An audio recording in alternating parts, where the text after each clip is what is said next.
and creating industry to strengthen bilateral relationship.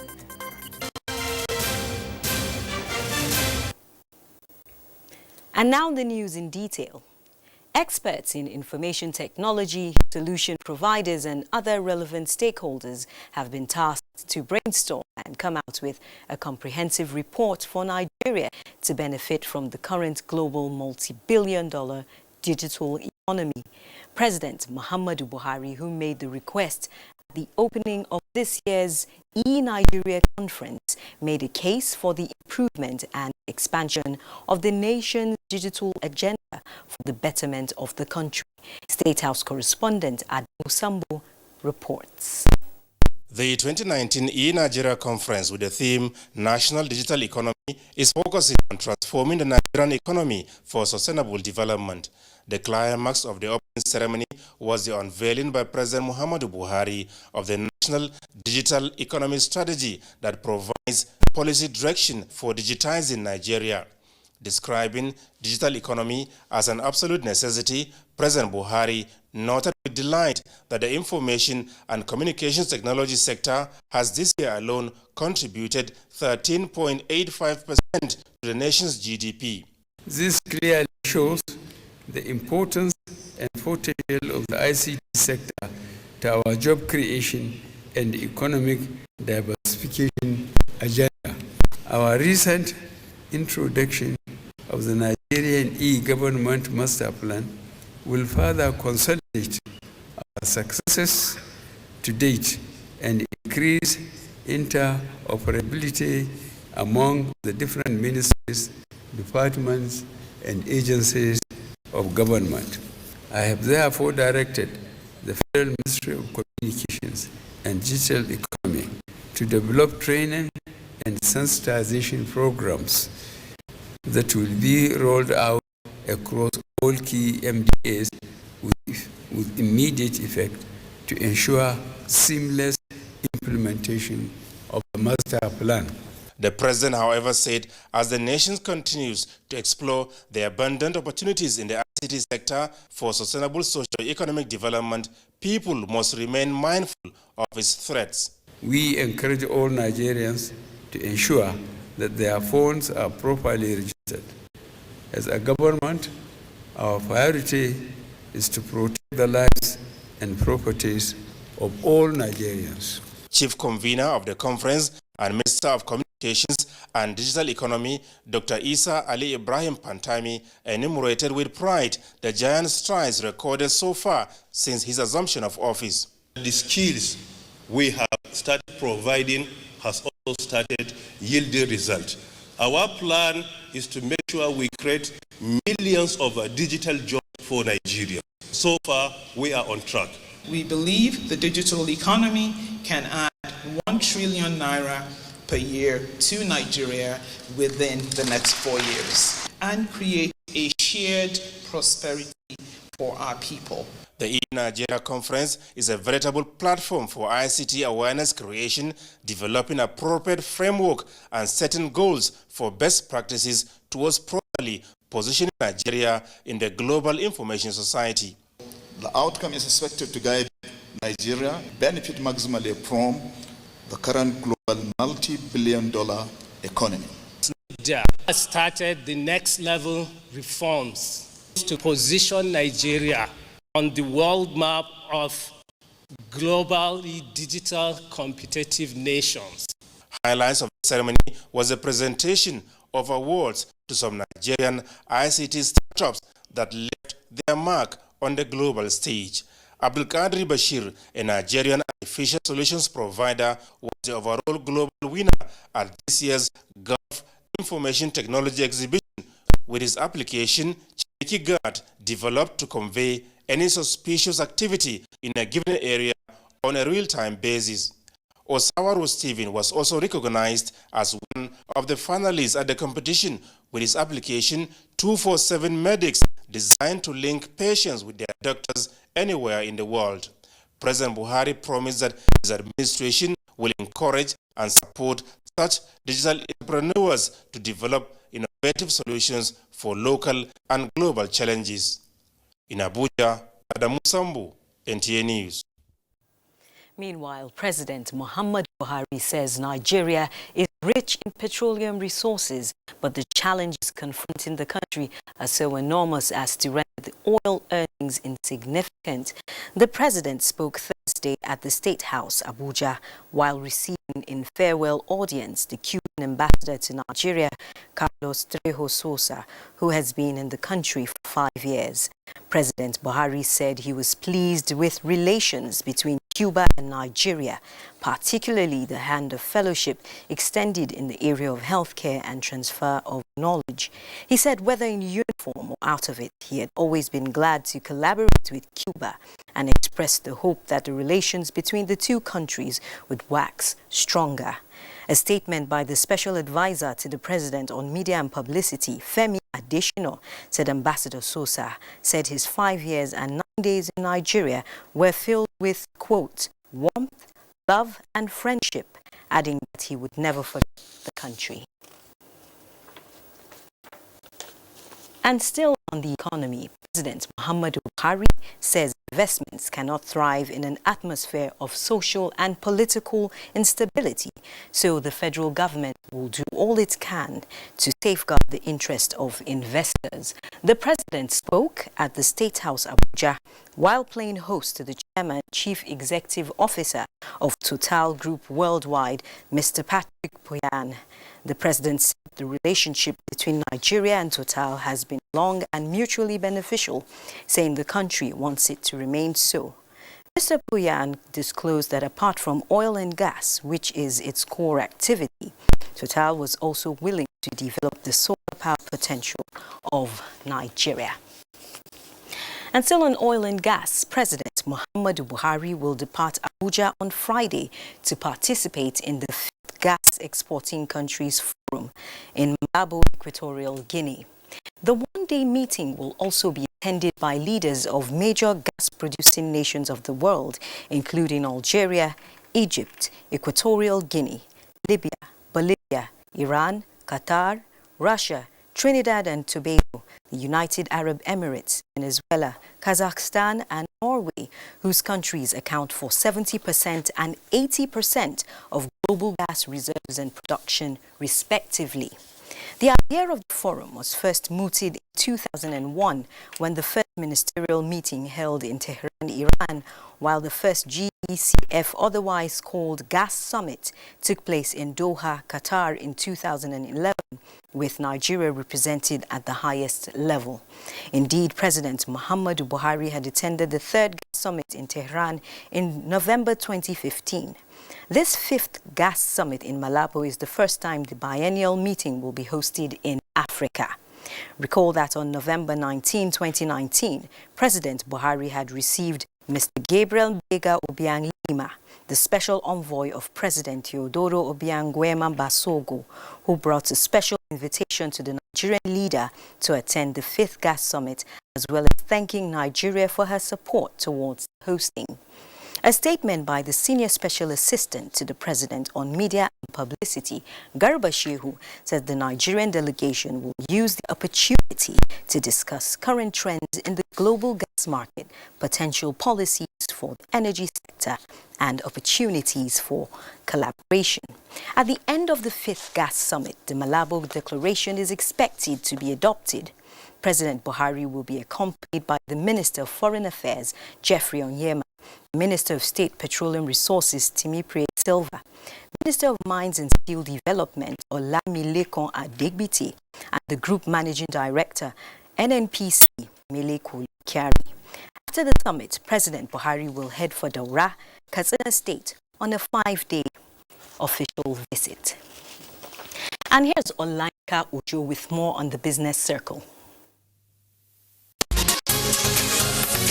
The Manufacturing Purchasing Manager Index in November stood at 59.3 index points, indicating expansion in the manufacturing sector for the 32nd consecutive month. The index grew at a faster rate when compared to the index in October. The Central Bank of Nigeria disclosed this in its PMI survey report for November, which indicated that 13 out of 14 surveyed subsectors reported growth. And The International Monetary Fund, IMF, has said that Nigeria's debt to gross domestic product ratio, which currently stands at 25%, is still below the average in Africa, despite the fact that the country's debt level has risen. IMF Senior Resident Representative and Mission Chief for Nigeria, Amin Matthew, retreated that revenue to GDP ratio in the country remains low and urged federal government to increase its drive to create more jobs and enhance fiscal consolidation. How much is the naira exchanging for the international currencies?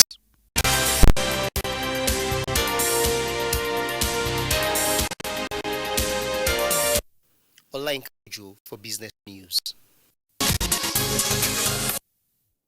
And now to legislative matters. The Senate has given a committee on Niger Delta Development Commission 2 weeks to look at the budget estimates of NDDC as forwarded by President Muhammad Buhari and report to the Senate within 2 weeks. This followed a motion moved by Leader of the Senate Abubakar Yahya Abdullahi. After taking the voice vote, the budget estimate was referred to the relevant committee. The President of the Senate, Ahmad Lawan, emphasized that the committee should work with the board of the commission as approved by the Red Chamber. In another development, the Senate has received executive communications from President Muhammadu Buhari. The first communication is seeking consideration and approval of the 2016-2018 federal government external borrowing plan, inclusive of all projects therein. The plan was first sent to the Senate in 2018, but was not approved by the 8th Senate. The second communication from the President is seeking the consideration and passage of the Companies and Allied Matters Bill 2019, which has been partly amended by Executive Order Number 1 of 2017. And there will be more details in our subsequent bulletin. Still on legislative matters, the House of Representatives has resolved to intervene on the brewing face-off between the federal government and Academic Staff Union of Universities in relation to the implementation of integrated payroll and personnel information system. The decision was in response to a motion from Tajuddin Abbas, which noted that the threat by ASU to embark on industrial action if federal government goes ahead to enroll ASU members into the IPPIS spells jeopardy for academic activities in public universities. The House mandated committees on labor and productivity, finance and tertiary education to look into the motion by Honorable Gudaji. The Speaker, Femi Gbajabiamila, read before the House 2 letters from President Buhari, one requesting the House to consider and approve the federal government 2016-2019 external borrowing plan, and the others seeking consideration and passage of the Companies and Allied Matters Bill. Now, imbibing the culture of productivity for the attainment of creativity, hard work and commitment to economic development is the clarion call to Nigerians at the 18th National Productivity Day and the conferment of National Productivity Order of Merit Award. 25 individuals and 7 organizations have been recognized for their excellent contributions to the well-being of Nigeria, which is the essence of the celebration of the Productivity Day. Emmanuel Ayemi reports. It is another time for Nigeria to say well done to our citizens and corporate organizations who in the last 12 months added value in different sectors of the economy. This year, industrial giants Aliko Dangote, Oba Otedeko, Tony Ilumelu were all recognized for job creation, promotion of entrepreneurship and locally made products. The likes of the Customs Comptroller General, Colonel Hamid Ali, and many others, both in public service and the private sector, walked up to the podium for a handshake and plague. And what we do at the Tony Melu Foundation is to empower people to become creators of jobs.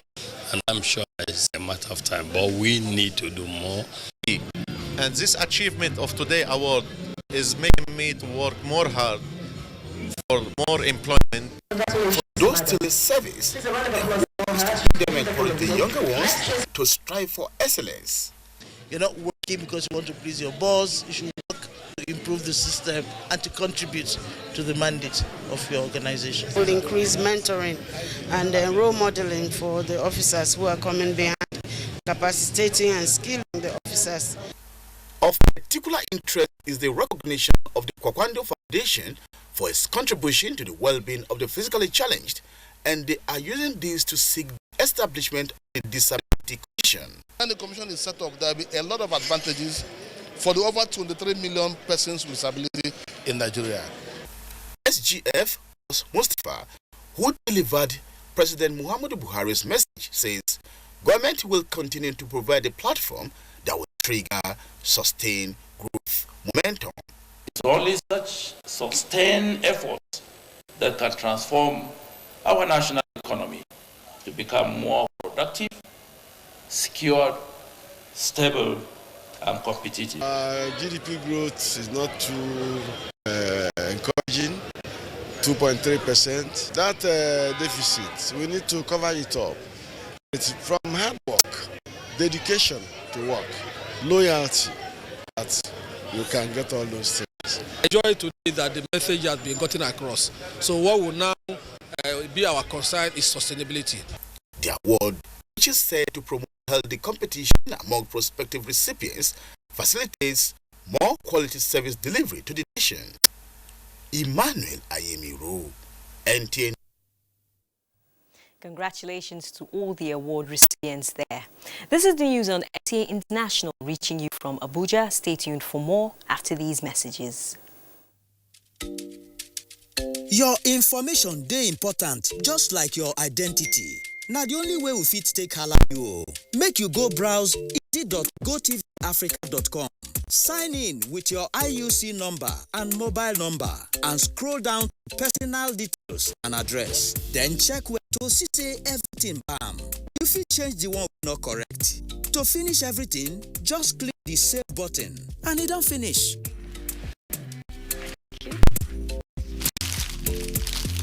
I make sure say my phone number dey correct. That's now why GoTV fit call me make I come collect my own wolf.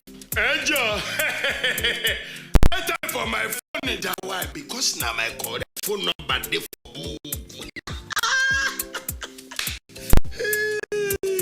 GoTV, live it, love it.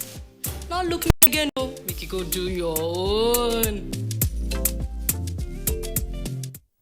Thanks for staying with NTA International. Now, Nigeria and South Africa will explore avenues to use culture, tourism and the creative industry to further strengthen the relationship that exists between the two countries. This was the outcome of a meeting between the Minister of Information and Culture, Lai Mohammed, and his South African counterpart, Mamoloko Kobanye Gobane, in Lagos. Anthony Forson reports.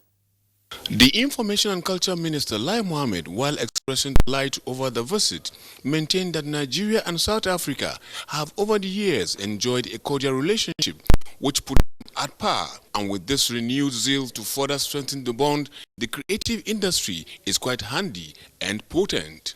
We've always believed that culture and tourism is a very effective platform and a very effective avenue for cementing relationship between the two countries.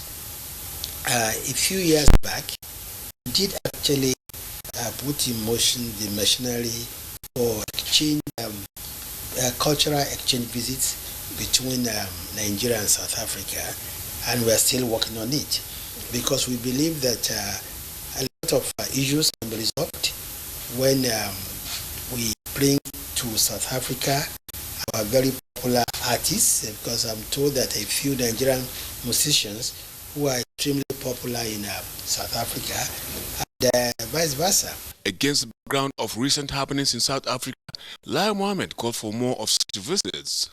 I believe that nations will continue to relate with one another. We are going to have challenges.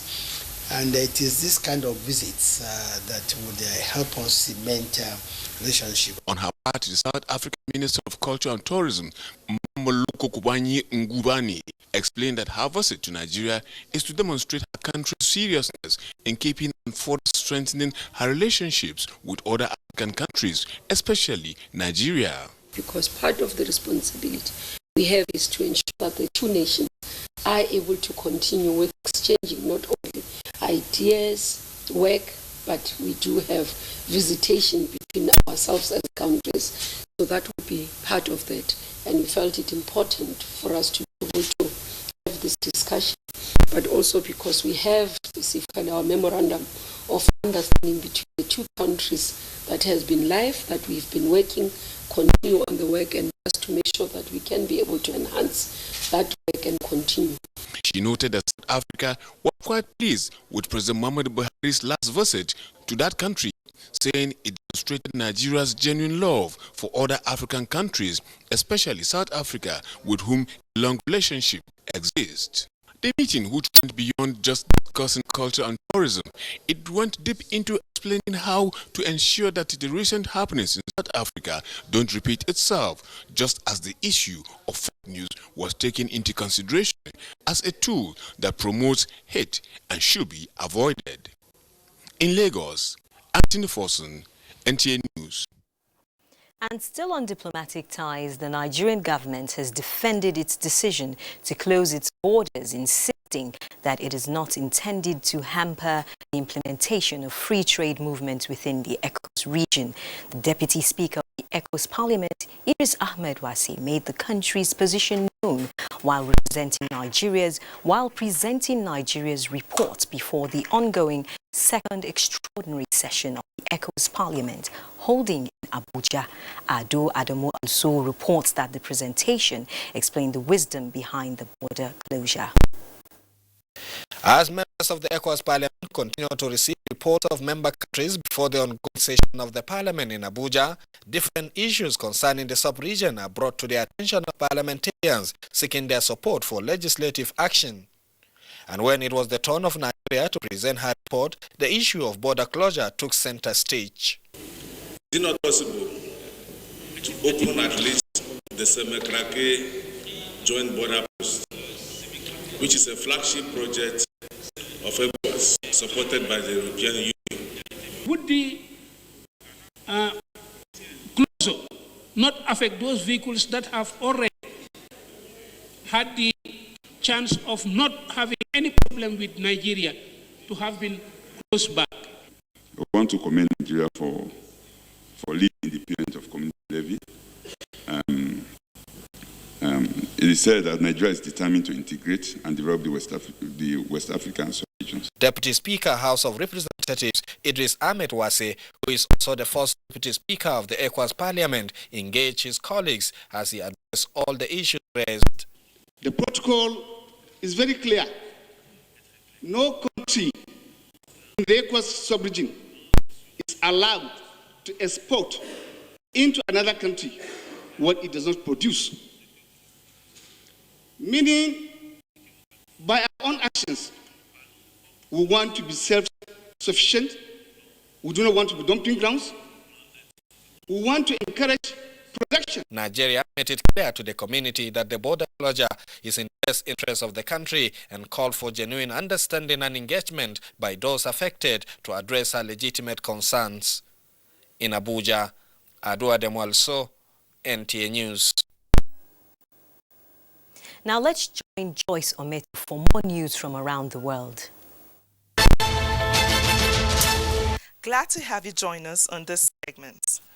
3 health workers fighting to curb the spread of Ebola virus in the eastern region of the Democratic Republic of Congo have been killed and 4 others critically injured after an attack by armed groups in the restive Ituri province. The regional head of the World Health Organization announced the incident on social media, saying everything possible was being done to care for the injured and bring staff to safety.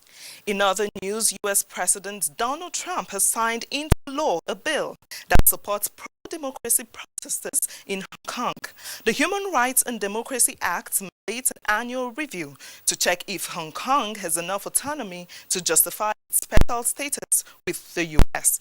Meanwhile, China has warned the U.S. that it could take firm countermeasures if Washington continues to show support for pro-democracy protesters in Hong Kong. At least 15 people have been killed in Iraq in the fresh wave of protests in the southern city of Nasiriyah. Iraqis have been taken to the streets to demand more jobs, an end to corruption, and better public services. The Iraqi military announced that an emergency unit had been created and it was setting up military crisis cells to impose security and restore order. Stay with us for the rest of the news. I am Joyce Ometo. There'll be no more news, Joyce, but thank you anyway for staying with SCA International. I'm Naja'atu Tijani. See you next time.